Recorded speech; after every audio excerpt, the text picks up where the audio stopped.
Assalamualaikum warahmatullahi wabarakatuh. Kami dari kelompok 1 akan mempresentasikan tentang masa Orde Baru atau masa setelah Orde Lama berganti dengan Orde Baru. Oke, jangan belajar dari kami ya. Pemerintahan Orde Baru diawali dengan terbitnya Surat Perintah 11 Maret 1966 dari Presiden Soekarno kepada Letnan Jenderal Soeharto. Nah, surat perintah ini berisi surat untuk mengatasi negara yang sedang tidak kondusif akibat gerakan G30 SPKI atau gerakan 30 September 1965 yang didalangi oleh PKI. Presiden Soeharto telah bertekad untuk melaksanakan Pancasila dan Undang-Undang 1945 secara murni dan konsekuen. Demokrasi Pancasila adalah demokrasi yang mengutamakan musyawarah dan juga mufakat. Penerapan demokrasi Pancasila memiliki beberapa ciri sebagai berikut. Pertama, pemerintahan dijalankan berdasarkan konstitusi. Kedua, pelaksanaan pemilu diselenggarakan setiap 5 tahun sekali. Ketiga, penghargaan terhadap hak asasi manusia serta adanya perlindungan terhadap hak-hak minoritas. Demokrasi Pancasila juga sangat terikat dengan Undang-Undang Dasar 1945. Dengan demikian, semua aturan dasar harus dilandasi oleh pasal-pasal yang tercantum dalam Undang-Undang Dasar 1945. Presiden adalah penyelenggara pemerintahan tertinggi yang memiliki kewajiban melaksanakan keputusan-keputusan MPR sebagai mandataris dan bertanggung jawab kepada sidang umum MPR. Dalam demokrasi Pancasila, kedaulatan rakyat sepenuhnya dijalankan oleh MPR. Kemudian MPR membagi kedaulatan tersebut dalam bentuk kekuasaan kepada lembaga-lembaga negara selain Presiden dan DPR. Di antaranya ada Mahkamah Agung, Badan Pemeriksa Keuangan, dan lainnya.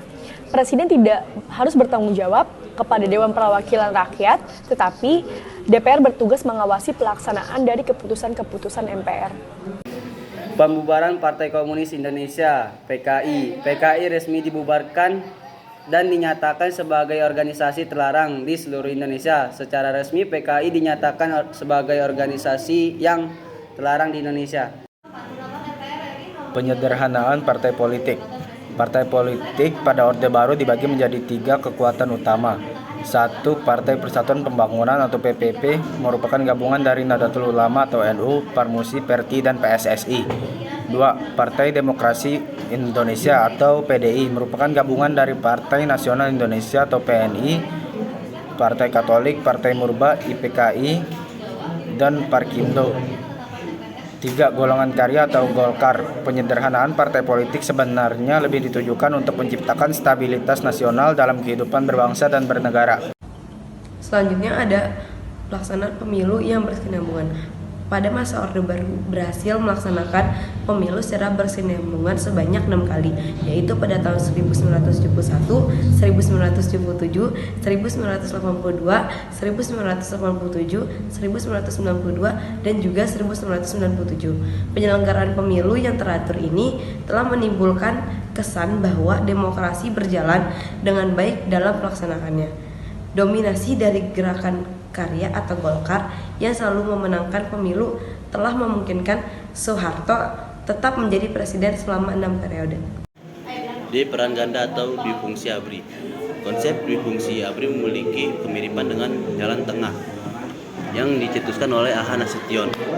Kedua konsep tersebut sama-sama menyebutkan tentara atau militer memungkinkan untuk memasuki ranah politik sipil. Konsep jalan tengah tidak menghendaki tentara atau militer berkuasa penuh terhadap kegiatan ke politik sipil. Keamanan, penghayatan, dan pengalaman Pancasila atau per 4. Sejak 1978, pemerintah menyelenggarkan penataran P4 bagi seluruh lapisan masyarakat Indonesia tujuan adalah memberi pemahaman yang sama tentang demokrasi Pancasila pada 1985. Pemerintah menerapkan Pancasila sebagai asas tunggal dalam kehidupan berorganisasi. Selanjutnya F. Penataan politik luar negeri Indonesia. Pada masa pemerintahan Presiden Soekarno, Indonesia pernah menyatakan keluar dari Persatuan Bangsa-Bangsa atau PBB. Indonesia kembali menjadi anggota PBB pada 28 September 1966. Indonesia juga membangun hubungan bilateral dengan Malaysia, tetapi membekukan hubungan dengan Republik Rakyat Tiongkok karena adanya campur tangan negara ini pada saat terjadinya peristiwa Gerakan 30 September 1965. Selain itu juga, Indonesia juga berperan aktif dalam organisasi regional maupun internasional seperti OKI, OPEC, APEC, dan ASEAN. Sekian presentasi dari kelompok kami, kurang lebihnya mohon maaf. Wassalamualaikum warahmatullahi wabarakatuh.